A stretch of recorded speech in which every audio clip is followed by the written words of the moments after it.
Sejumlah anak maupun keluarga dari kalangan lingkar istana ini masuk dalam Pilkada 2020. Anak Presiden Joko Widodo, Gibran Rakabuming Raka dan menantunya Bobi Nasution maju dalam Pilkada Solo dan juga Medan. Siti Nur Azizah, anak keempat Wakil Presiden Maruf Amin, maju di Pilkada Tangerang Selatan. Sementara Rahayu Saraswati yang merupakan keponakan Menteri Pertahanan Prabowo Subianto maju juga di Pilkada Tangerang Selatan.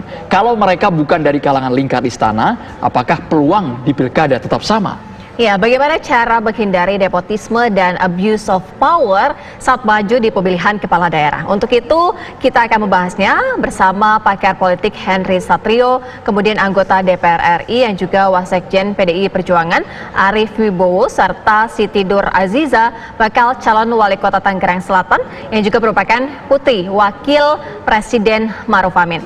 Selamat sore, Assalamualaikum Bang Henry dan juga Bang Arief.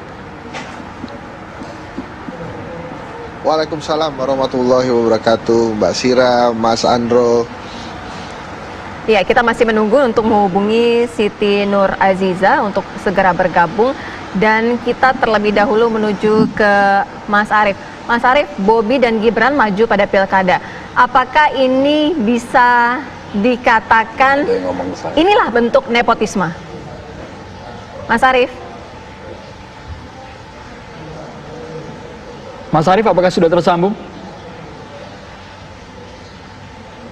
Baik, kita akan memperbaiki komunikasi juga dengan Mas Arief. Nanti kami ajak Anda untuk berbincang juga dengan putri dari Wakil Presiden Maruf Amin.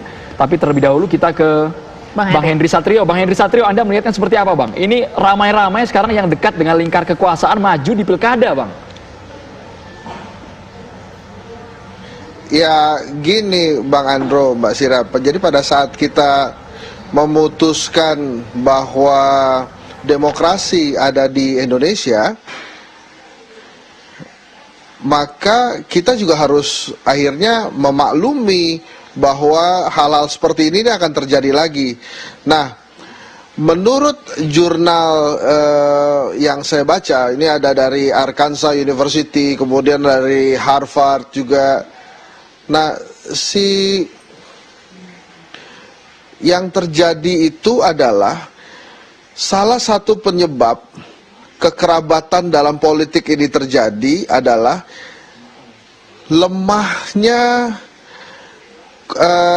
kaderisasi partai politik sehingga bisa dikalahkan oleh brand family name. Nah, ini kan yang terjadi sekarang di Indonesia. Nama Presiden Jokowi di beberapa tempat, terutama di Solo, mungkin akan lebih hingar-bingar gitu ketimbang kader-kader lain PDI Perjuangan di sana, termasuk juga di beberapa daerah. Tapi memang brand family name ini namanya memang bagus dan elektabilitasnya juga bagus. Lembaga survei Kedai Kopi melakukan beberapa survei di daerah-daerah yang memang kebetulan ada peserta yang kekerabatannya ada dengan penguasa saat itu, misalnya dengan Medan, di Medan, di Tangerang Selatan, di Solo. Nah, ini memang elektabilitas calon-calon ini bagus-bagus. Oke, Bang Henry, dari sekian nama, masa semuanya kalau menurut tidak saya, ada yang bisa juga menandingi dari luar lingkar istana ini?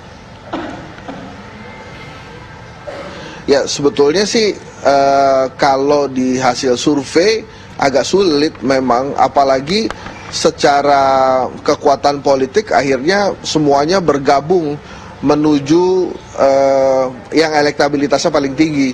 Kan kadang-kadang kalau pemilu atau pemilihan kepala daerah ini perhitungan profit and loss ini digunakan juga. Jadi kalau lawannya terlalu kuat, itu agak ragu-ragu juga ini lawan tandingnya muncul. Maka misalnya kita bisa berhitung kalau di Solo kemungkinan besar Mas Gibran akan menghadapi kota kosong kalau misalnya independen ini akhirnya mundur tengah jalan. Nah, lawan kota kosong itu sejarahnya lebih bikin deg-degan peserta, karena Terus kotak kosong ini bisa disimbolkan sebagai kekecewaan atau ketidaksukaan. Jadi pada saat kotak kosong ini muncul, yang kecewa biasanya kan lebih cenderung Bang Henry, pilih kotak kosong. Kotak kosong sejarahnya pernah menang. Ya. Bang Henry Oke. sebagai basis masa PDIP di Jawa Tengah, kita bisa katakan kuat sekali PDIP ini, apalagi untuk pengalaman kaderisasi dari tahun ke tahun. Tapi mengapa ada nama yang lebih dekat dengan lingkar istana, kemudian minim pengalaman partai politik, pengalaman organisasi yang dimajukan oleh PDI Perjuangan? Ini menjadi pertanyaan banyak pihak. Ini yang dipentingkan apakah regenerasinya atau jangan-jangan kualitasnya tidak dilihat sama sekali, Bang Henry? Ya, karena brand family name tadi lebih kuat ketimbang dari elektabilitas partai politik. Itu kan kata jurnal yang saya baca. Jadi, dan kemudian partai politik juga pragmatis saja. Selama bisa memberikan kekuasaan, bisa menang, ya maka akhirnya diberikan. Ya, marilah kita kesampingkan apakah itu ada drama-drama atau strategi lain di tingkat level politik nasional, tapi memang kenyataannya demikian. Nah, tambahannya adalah tidak selalu buruk juga apa yang terjadi dengan kalau kita namakan dinasti politik atau aji mumpung ini. Salah satu keuntungannya adalah women empowerment. Itu yang terjadi di beberapa negara, misalnya di Filipina. Kalau jurnal yang dari Arkansas University itu bilang kalau di Filipina kekerabatan ini bisa membuat women empowerment terjadi. Nah, di Indonesia di mana? Salah satunya di Banten. Kemudian mungkin juga di Klaten, tapi Baik. Banten lebih terasa. Iya. Dengan ada kekerabatan ini, women empowerment di sana, lebih banyak perempuan bisa maju sebagai pemimpin di sana. Oke, Mas Arief Wibowo, dengan majunya Gibran dan juga Bobi, apakah ini sudah bisa dinyatakan bentuk nepotisme? Ya, kalau itu relatif ya, tapi kita berbasis politik kita ini kan kultur. Dan kalau PDI Perjuangan mengembangkan basisnya tentu berbasis berdasarkan pada politik keluarga, ya.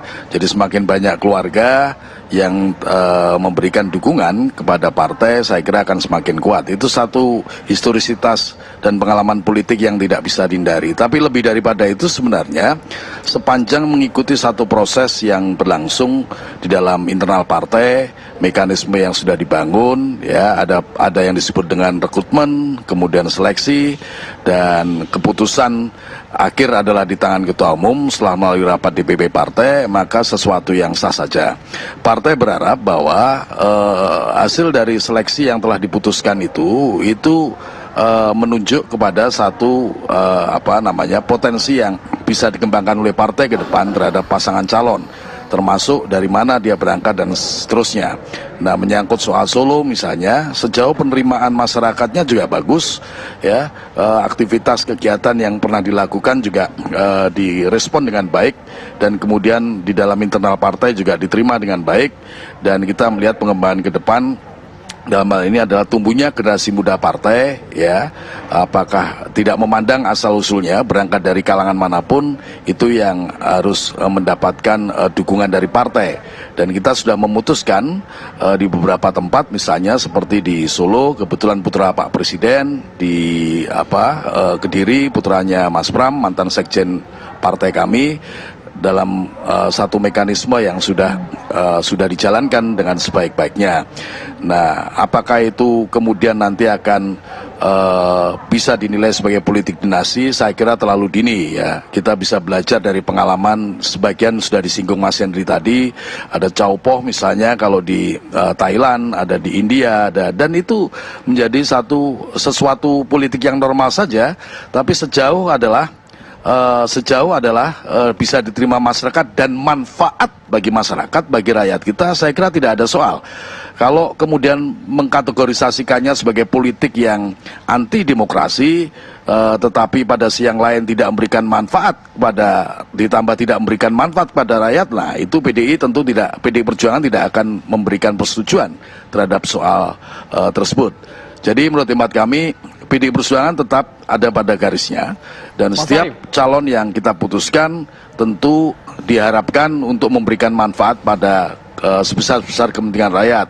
Selain juga tentu bagi partai, dalam hal ini adalah pada aspek elektoral dan perjuangan ideologis partai. Mas Arief, tapi apakah ada tudingan juga bahwa ini bentuk kemandekan kaderisasi dari PDI Perjuangan? Karena terkesan hanya diistimewakan orang-orang yang dekat dengan lingkar kekuasaan, Mas Arief.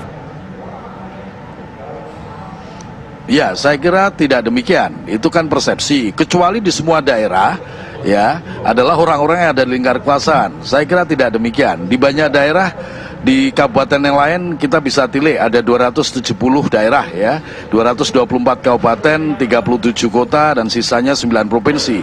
Kita bisa cek satu persatu.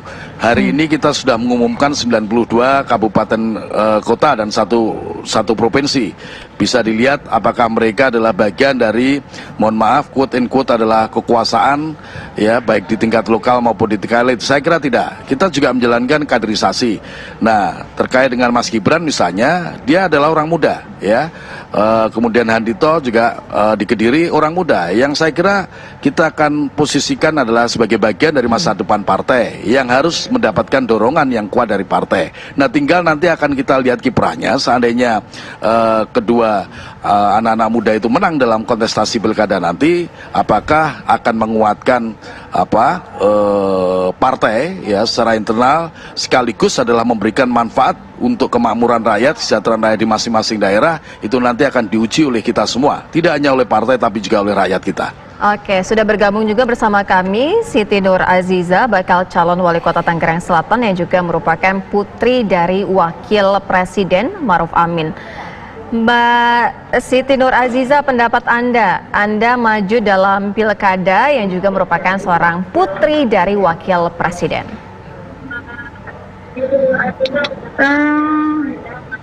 Kalau bicara kenapa kemudian saya mengikuti kontestasi ini, tentu